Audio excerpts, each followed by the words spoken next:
Hello, everybody. Today here you've got Britt and Ikenna from the Anow Growth and Marketing team. So just a little bit about myself. I work at Anow. So I'm responsible for helping generate new business in the organization. I also perform pricing experiments and anything that has to do with expansion and growth. So that's primarily my focus. And the reason we're here today is we want to start off a mini video series. This could be a handful of videos. We'll see how it goes over the next couple of weeks. But we want to talk about trending topics in the appraisal space, things that affect the appraisers themselves, homeowners, and also lenders potentially and AMCs. So that's going to be the content of what we'll be discussing. Feel free to drop your comments in the chat, actually. If you have any questions or future ideas you want us to chat about, we'll be happy to do so. So without any further ado, that's myself, Ikenna, and I'm going to hand it over to you, Britt, and tell everyone who you are. Thanks, Ikenna. My name is Britt. I'm part of the marketing team here at Anow, like Ikenna mentioned. I've been here for 3.5 years now, and I've definitely had my hands in support, testing, marketing, all kinds of things. So I definitely have a good handle on the product, and I've definitely talked to a lot of our users. So you might even have talked to me before on the support desk. But yeah, that's basically what I do. And yeah, I figured that we could kind of start off this chat just by talking about some cool facts that I found related to how the industry for appraisers is right now, because I mean, things are just so different. Obviously with COVID and constantly changing rules, no one knows what's going on and things are always changing. So I came across some really cool resources. One of them being a webinar from Appraisal Buzz. It was actually Metro West and Appraisal Buzz that did it together. And they really went through everything, talked about the whole industry, trends, compared it from now to the past. And it was a great resource. So we'll definitely link that in the description below. But that's where a couple of these different points have come from. So the first one I kind of wanted to kick off with is that right now they're seeing the highest amount of home sales in 10 years. And Oh, wow. yeah, I thought that was pretty crazy. So obviously appraisers are busy if homes are selling, right? That's kind of what you would think, but the average list to contract time right now is 21 days, which is incredibly fast for the industry. And that's because there's such a high demand and a lower home supply right now. So the issue is the home buyers are more likely to skip or accept the risk associated with not doing an inspection or appraisal, which can obviously lead to issues. So I think it's really important for appraisers to make themselves known and showcase what they do is critical, regardless of what kind of demands are going on right now.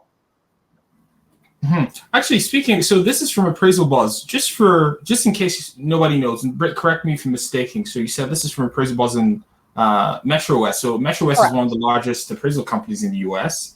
And Appraisal Buzz and we partner with Appraisal Buzz as a matter of fact. And they're one of the largest publications specific to real estate appraisals in the US. So if you've never heard about them, look them up. They're quite fascinating. They hold conferences a few times a year. They host lots of webinars all the time. They have a newsletter that just summarizes, key events in the appraisal space. So I thought I'd mention that in case no one knows who they are.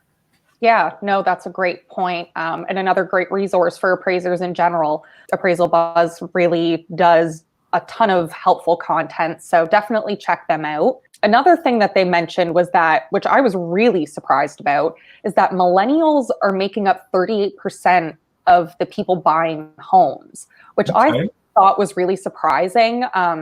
I would tend to think it would be older millennials because I'm definitely on the cusp of like millennial Gen Z.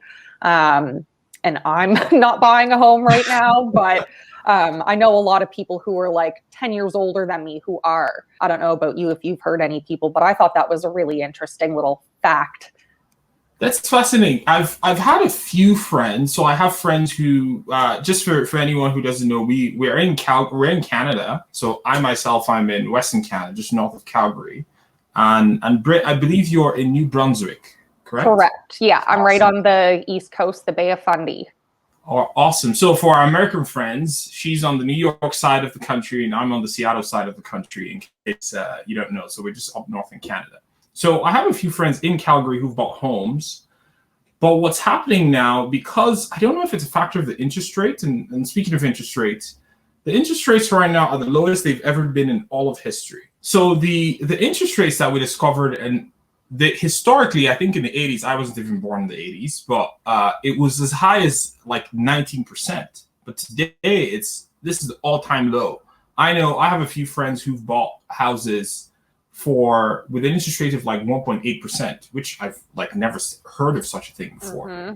So, and then on the flip side, people who are trying to sell houses, millennials, speaking of millennials, I know at least 2 or 3 people who've lost significant value in their homes just trying to sell it during the COVID-19 time. So I don't know if it's a factor of the type of home, the place in the country they are, or it's just a combination of issues that are affecting the appraisal space. Well, it's really fascinating because I know someone specifically who lost $70,000 in valuation for like a 6-year-old condo.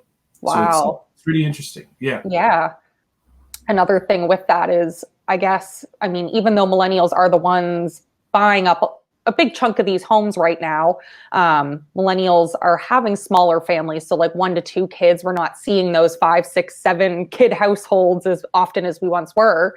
But even though that is a thing, the demand right now, a lot of the time is for bigger homes. So I don't know if this might be impacting things where demand, like maybe there is more supply available in those smaller homes, kind of like starter families, but people nowadays are wanting more space. I don't know about you, but personally, me with COVID, working from home all the time and just being kind of cooped up, it would be so nice to have some extra rooms, to have like a workout room or a crafting room or anything. People just are wanting extra space right now. So yeah, that makes sense to me. Yeah, of course. The space thing's is a big factor because I know lots of people who've either at least I've personally moved myself just to have like a separation from office, because you could work from home and just forget that you're working till like 7 o'clock or 8 o'clock at night. Just exactly.